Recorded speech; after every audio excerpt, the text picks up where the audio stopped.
ओम शांति। आज 20 सितंबर 2021 के बाबा के मधुर महावाक्य है।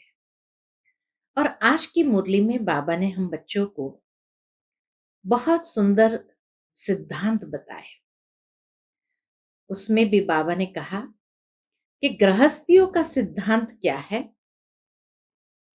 और सन्यासियों का सिद्धांत क्या है। तो बाबा कहे गृहस्थियों का सिद्धांत है कि वो भक्ति करते हैं कि भगवान किसी न किसी रूप में आकर हमसे मिलेंगे। और वही सन्यासियों का सिद्धांत है कि ब्रह्म को याद करते करते ब्रह्म में लीन हो जाएंगे। तो जैसे दो अलग अलग रास्ते हो गए, उसमें कौन सा रास्ता सही है? बाबा कहे ये सोचने की बात है। साथ ही साथ बाबा कहे मैं तुम बच्चों को आकर के ऐसे श्रेष्ठ कर्म करना सिखाता हूं कि जिससे तुम सतयुग की राजाई को तो प्राप्त करते ही हो, परंतु वही संस्कार द्वापर युग में भी जैसा कर्म करेंगे वैसा फल पाएंगे। तो इतने श्रेष्ठ कर्म का फल हमें पूरे 84 जन्म प्राप्त होता है। तो सुनते हैं बाबा के मधुर महावाक्य। ओम शांति। मीठे बच्चे, बाप आए हैं तुम्हें ऐसे श्रेष्ठ कर्म सिखलाने जिससे तुम 21 जन्म की बादशाही का वर्षा ले सको, अटल अखंड राज्य के मालिक बन सको। प्रश्न है, गृहस्थियों और सन्यासियों के किस एक सिद्धांत में बहुत बड़ा अंतर है? उत्तर है, गृहस्थियों का सिद्धांत है कि भगवान जरूर किसी न किसी रूप में आएगा, और सन्यासियों का सिद्धांत है कि ब्रह्म को याद करते करते ब्रह्म में लीन हो जाएंगे। अब बाप समझाते हैं ब्रह्म में कोई लीन नहीं होता, आत्मा अमर है और वह लीन कैसे होगी? भगवान यदि आएगा तो जरूर टीचर बनकर शिक्षा देगा, प्रेरणा से तो ज्ञान नहीं देगा ना। आज के मुरली से पहले गीत बजा है, तुम्हें पाके हमने जहां को पा लिया, जमीन तो क्या आसमान को पा लिया। ओम शांति। मीठे मीठे रूहानी बच्चों ने यह गीत सुना। रूहानी बच्चे ही कहते हैं कि बाबा, रूहानी बच्चे ही कहते हैं कि बाबा। बच्चे जानते हैं यह बेहद का बाप बेहद का सुख देने वाला है, अर्थात वह सभी का बाप है। उनको सभी बेहद के बच्चे आत्माएं याद करते हैं, किसी न किसी प्रकार से याद करते हैं, परंतु उनको पता नहीं है कि हमको उस परमपिता परमात्मा से कोई बादशाही लेनी है। ये समझ नहीं है। तुम जानते हो हमको जो बाप सतयुगी विश्व की बादशाही देते हैं वह अटल अखंड अडोल है। ऐसी बादशाही देते हैं जो अटल, टल नहीं सकती है, अखंड संपूर्ण विश्व की बादशाही हमें मिल जाती, और अडोल है। वह हमारी बादशाही 21 जन्म कायम रहती है। सारे विश्व पर हमारी राजाई रहती है, जिसको कोई छीन नहीं सकता, लूट नहीं सकता है। हमारी राजाई है अडोल, क्योंकि वहां एक ही धर्म होता है, द्वैत है नहीं। वह है अद्वैत राज्य। बच्चे जब गीत सुनते हैं तो अपनी राजाई का नशा बुद्धि में आना चाहिए। ऐसे जब गीत सुनते हैं तो बाबा कहे अपनी राजाई का नशा बुद्धि में आना चाहिए। ऐसे ऐसे गीत घर में रहने चाहिए जिससे बाप और वर्षे की झट याद आती है। बाप के याद की मस्ती के गीत होने चाहिए। कितना आज बाबा जैसे एक अलग ही मूड में है तो बाबा कहे बाप के याद की मस्ती के गीत होने चाहिए। तुम्हारा सब है गुप्त। बड़े आदमियों को तो बहुत ठाठ होते हैं, तुमको कोई ठाठ नहीं। तुम देखते हो जिसमें बाबा ने प्रवेश किया है उसमें भी कोई ठाठ की बात नहीं है। कपड़े आदि सब वही है। तुम बुद्धि से समझते हो कि बाबा ने इसमें प्रवेश किया है। ये देखने की बात नहीं है, बुद्धि से समझने की बात है। तो बाबा कहे तुम बुद्धि से समझते हो कि बाबा ने इसमें प्रवेश किया है, इसलिए हमको यह राज्य भाग्य देने। यह भी बच्चे जानते हैं कि सारी सृष्टि में इस समय जो भी मनुष्य मात्र है सब देह अभिमान में आकर अनराइटियस काम करते हैं। बॉडी कॉन्शियसनेस ऐसी चीज है, देह अभिमान ऐसी चीज है जो अनराइटियस अर्थात अयोग्य काम कराती है, इसलिए बेसमझ कहा जाता है। सबकी बुद्धि को ताला लगा हुआ है। तुम कितने समझदार विश्व के मालिक थे, अभी माया ने बिल्कुल बेसमझ बना दिया है, जो कोई काम के नहीं रहे हैं। बाप के पास जाने के लिए यज्ञ तप बहुत करते हैं परंतु मिलता कुछ नहीं है। ऐसे ही धक्के खाते रहते हैं। परमात्मा को कोई भी जानते नहीं। क्यों नहीं जानते हैं? सर्वव्यापी कह देते हैं। यह भी कितना रॉन्ग हो जाता है। पिता अक्षर बुद्धि में नहीं आता है, करके कोई कहते भी है वह भी कहने मात्र। वो हमारा पिता है, करके बाबा कहे कोई कहते भी है लेकिन वह भी कहने मात्र। अगर परम पिता समझे तो बुद्धि एकदम चमक उठे। बाप स्वर्ग का वर्षा देते हैं, वह है हेवनली गॉड फादर। फिर हम कलयुगी नर्क में क्यों पड़े हैं?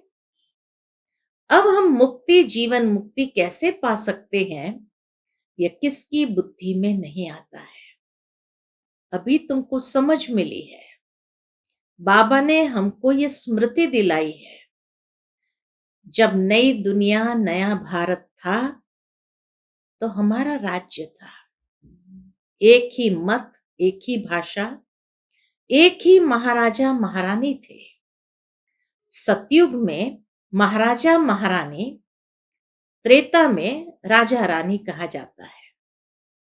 फिर द्वापर में वाम मार्ग शुरू होता है। फिर हर एक के कर्मों पर मदार है। कर्म अनुसार एक शरीर छोड़ दूसरा लेते हैं। तो द्वापर से हर एक का कर्म का खाता खुलता है। जैसा कर्म करते हैं वैसा फल पाते हैं, वैसे शरीर को धारण करते हैं। तो कर्मों अनुसार एक शरीर छोड़ दूसरा लेते हैं। अभी बाप कहते हैं मैं तुमको ऐसे कर्म सिखाता हूं जो 21 जन्म बादशाही ही पाते रहेंगे। बल वहां भी हद का बाप मिलता है परंतु वहां यह ज्ञान नहीं रहता कि यह राजाई का वर्षा बेहद के बाप का दिया हुआ है। लौकिक बाप ट्रांसफर करेंगे तो समझेंगे कि हाँ बाप से प्राप्त हुआ, क्योंकि वहां ये ज्ञान नहीं है कि वास्तव में ये हमारे पुरुषार्थ की प्रारब्ध और ये वर्षा हमको बेहद के बाप से प्राप्त हुआ है। तो इसीलिए बाबा ने कहा, बल वहां भी हद का बाप मिलता है, परंतु वहां यह ज्ञान नहीं रहता कि राजाई का वर्षा बेहद के बाप का दिया हुआ है। फिर द्वापर से रावण राज्य शुरू होता है, तो विकारी संबंध हो जाते हैं। फिर जैसे जैसे कर्म वैसा फल मिलता है। देवता वाम मार्ग में चले जाते हैं। फिर सतयुग का सब खलास हो जाता है, सारी स्मृतियां भी समाप्त हो जाती है। फिर कर्मों अनुसार जन्म लेते हैं। भारत में पूज्य राजाएं थे, तो पुजारी राजाएं भी थे। सतयुग त्रेता में पूज्य राजाएं थे, तो फिर द्वापर कलयुग में पुजारी राजाएं भी थे। सतयुग में राजा रानी और प्रजा सब पूज्य होते हैं। फिर जब द्वापर में भक्ति शुरू होती है, तो यथा राजा रानी तथा प्रजा पुजारी बन जाते हैं। बड़े राजा जो सूर्यवंशी थे, वही पुजारी बन जाते हैं। फिर वैश्यवंशी बन जाते हैं। अभी तुम वाइसलेस बनते हो। उसकी प्रारब्ध फिर 21 जन्म चलती है। फिर भक्ति मार्ग शुरू होता है। जो जो पूज्य देवी देवता होकर गए हैं, उन्हों के मंदिर बनाकर उनकी पूजा करते हैं। यह सिर्फ भारत में ही होता है। यह 84 जन्म की कहानी जो बाप सुनाते हैं, यह भी भारतवासियों के लिए है। और धर्म वाले आते ही बाद में है। फिर तो वृद्धि होते होते ढेर के ढेर हो जाते हैं। वैरायटी भिन्न भिन्न देवी देवताओं की रस्म रिवाज थी, वह भारत के गुरुओं की नहीं है। देवी देवताओं की बाबा कहे वैरायटी, भिन्न भिन्न देवी देवताओं की रस्म रिवाज थी, वह भारत के गुरुओं की नहीं है। आधा कल्प बाद रावण राज्य शुरू होने से सारी रस्म रिवाज ही बदल जाती है। द्वापर से सारी रस्म रिवाज बदल जाती है। फिर पूज्य से पुजारी बन जाते हैं। पूजा भी पहले अव्यभिचारी एक ही शिव की करते हैं, उनके मंदिर बनाते हैं। फिर लक्ष्मी नारायण के बनाएंगे। एक ने लक्ष्मी नारायण का मंदिर बनाया, तो दूसरा भी बनाएगा। फिर राम सीता के मंदिर बनाने लग पड़ेंगे। फिर कलयुग में देखो गणेश, हनुमान, चंडिका देवी आदि आदि के अनेक देवियों के चित्र बनाते रहते हैं। भक्ति मार्ग के लिए सामग्री भी चाहिए ना, पूजा की सामग्री भी चाहिए ना। जैसे बीज कितना छोटा होता है, झाड़ कितना बड़ा होता है, वैसे भक्ति का विस्तार हो जाता है। ढेर के ढेर शास्त्र बनाए जाते हैं। अब बाप बच्चों को कहते हैं, यह भक्ति मार्ग की सामग्री सब खत्म होनी है। अब मुझ बाप को याद करो। भक्ति का प्रभाव भी बहुत है ना। चारों ओर देखा जाए तो भक्ति का प्रभाव भी कोई कम थोड़ी है। कितनी खूबसूरत है। नाच तमाशा, गायन, कीर्तन आदि कितना खर्चा करते हैं। अभी बाप कहते हैं, मुझ बाप और वर्षे को याद करो। आदि सनातन धर्म को याद करो। अनेक प्रकार की भक्ति तुम जन्म जन्मांतर करते आए हो। गृहस्थ धर्म वाले ही भक्ति शुरू करते हैं। सन्यासियों को तो भक्ति नहीं करनी है। यज्ञ, तप, दान, पुण्य, तीर्थ आदि ये सब गृहस्थियों का काम है, न कि सन्यासियों का। वह है ही निवृत्ति मार्ग वाले। उन्हों के लिए कायदा है, घर बार छोड़ जाए जंगल में रहना है और ब्रह्म तत्व को याद करना है। सन्यासियों के लिए यह कायदा है, घर बार छोड़ जाए जंगल में रहना और ब्रह्म तत्व को याद करना है। वह है ही तत्व ज्ञानी, ब्रह्म ज्ञानी। तत्व अथवा ब्रह्म को ही ईश्वर कह देते हैं।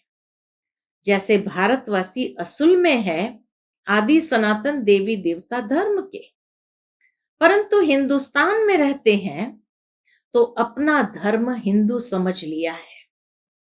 वैसे सन्यासी भी आत्माओं के रहने के स्थान तत्व को परमात्मा समझ लेते हैं।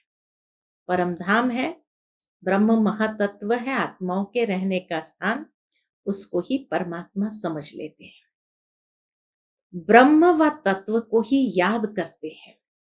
वास्तव में सन्यासी जब सतो प्रधान है तो जंगल में जाकर रहते हैं शांति में। इतना उनके पास तपस्या का बल होता था, जो भोजन भी उनको वहां मिलता था। तो इसीलिए बाबा कहे वो था सतो प्रधान सन्यास। तो वास्तव में सन्यासी जब सतो प्रधान है तो जंगल में जाकर रहते हैं शांति में।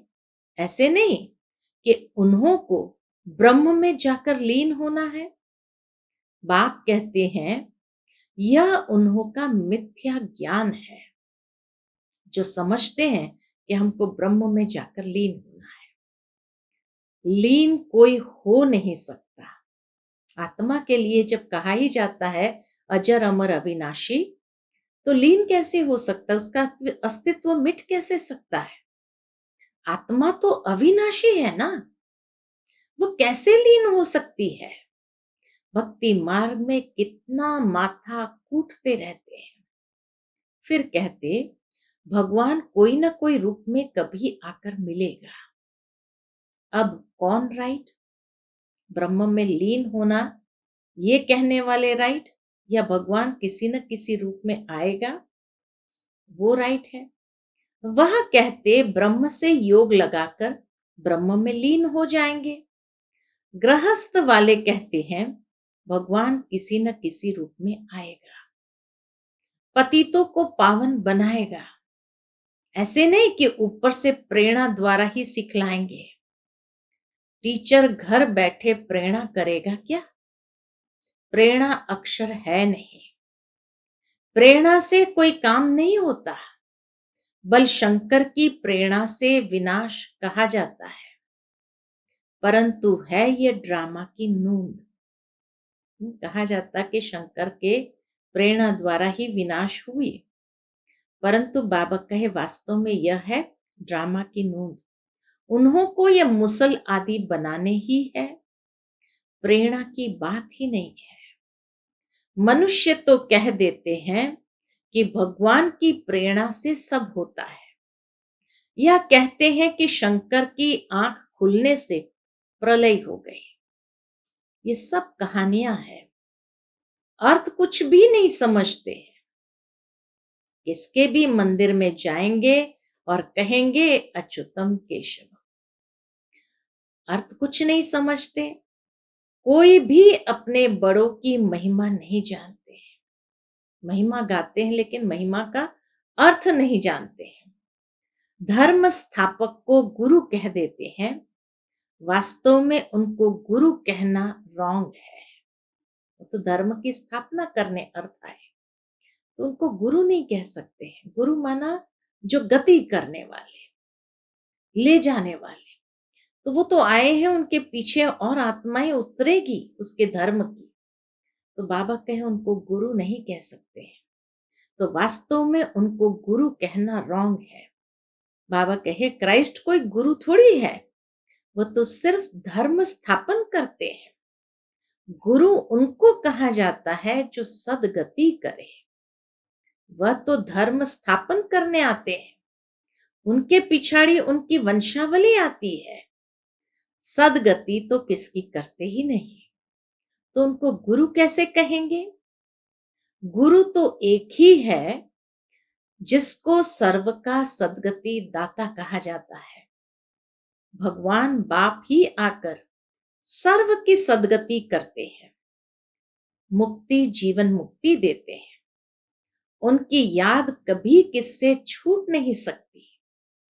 मनुष्य हे भगवान हे ईश्वर कह एक बाप को ही याद करते हैं, क्योंकि वह है सर्व का सदगति दाता। बाप समझाते हैं, ये सारी रचना है। रचयिता बाप में एक ही हो। सबको सुख देने वाला, वर्षा देने वाला एक ही बाप ठहरा। भाई भाई को वर्षा दे नहीं सकते। वर्षा हमेशा बाप से मिलता है। मैं सभी बेहद के बच्चों को बेहद का वर्षा देता, इसलिए ही मुझे याद करते हैं। हे परमात्मा, क्षमा करो। समझते कुछ भी नहीं। बाप कहते हैं, मैं कोई उन्हों के पुकारने से नहीं आता। ये तो ड्रामा में बना हुआ है। ड्रामा में मेरे आने का पार्ट भी नूंदा हुआ है। अनेक धर्म विनाश, एक धर्म की स्थापना व कलयुग का विनाश, सतयुग की स्थापना करनी होती है। तब बाबा को आना पड़ता है। मैं अपने समय पर आप ही आता हूं।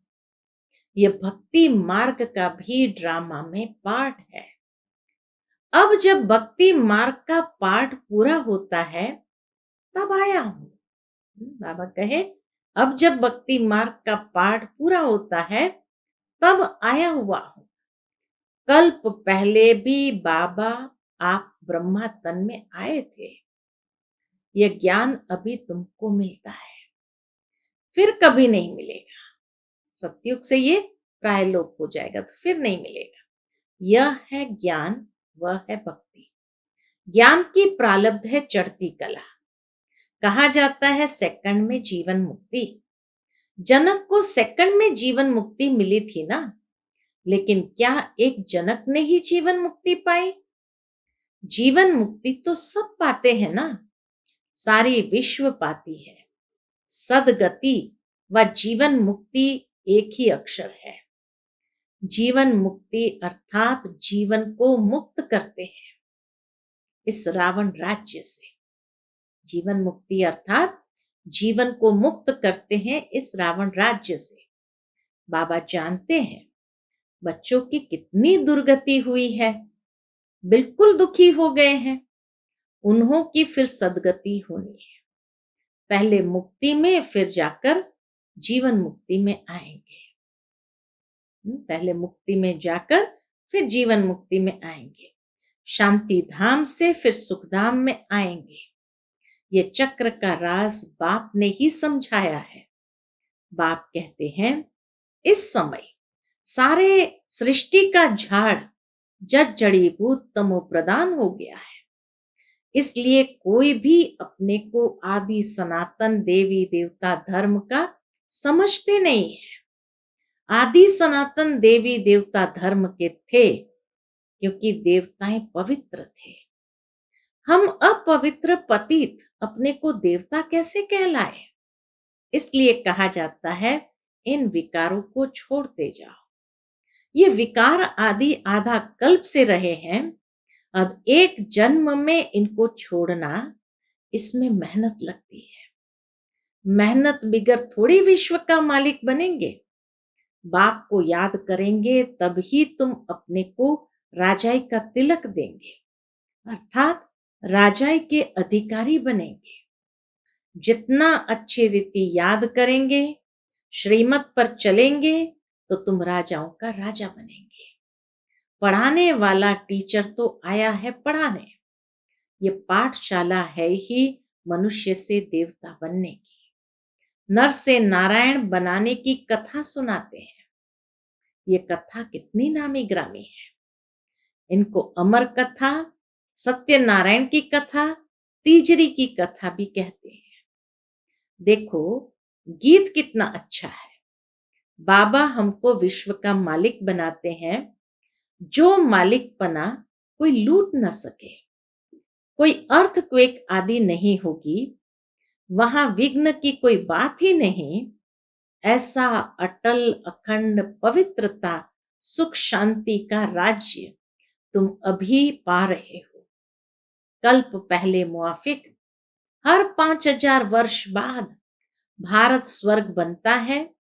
तुम जानते हो हम 100 देवता थे, फिर 84 जन्म लेते लेते आकर यह बनते हैं।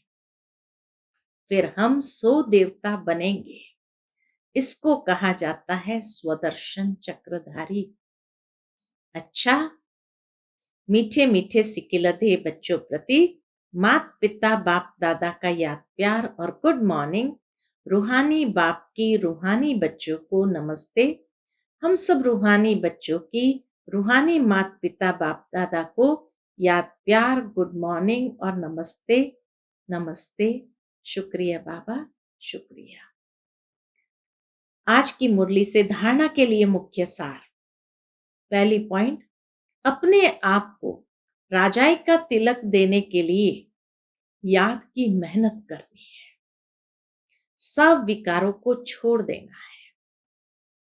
दूसरी पॉइंट, ब्रह्मा बाप समान साधारण और गुप्त रहना है।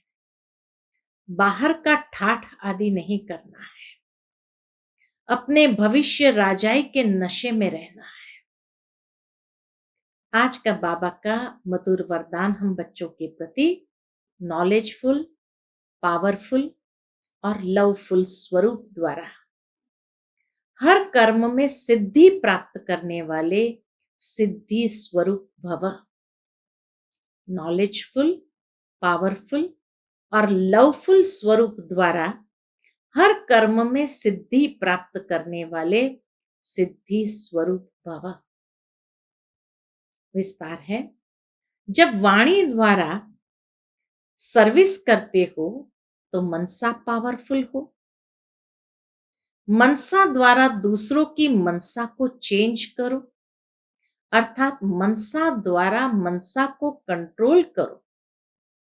और वाणी द्वारा लाइट माइट देकर नॉलेजफुल बनाओ। कर्मणा अर्थात संपर्क व अपनी रमणीक एक्टिविटी से उन्हें असली फैमिली का अनुभव कराओ। ऐसे जब तीनों स्वरूप में रहकर हर कर्म करेंगे तो सिद्धि स्वरूप स्वतः बन जाएंगे। तो मनसा द्वारा पावरफुल, वाणी द्वारा नॉलेजफुल और कर्मणा द्वारा लवफुल। तो बाबा कहे सिद्धि स्वरूप सहज बन जाएंगे। आज का बाबा का मधुर स्लोगन है, अपने पास शुद्ध संकल्पों की शक्ति जमा करो तो यह शक्ति सेफ्टी का साधन बन जाएगा। अपने पास शुद्ध संकल्पों की शक्ति जमा करो तो यह शक्ति सेफ्टी का साधन बन जाएंगे। ओम शांति।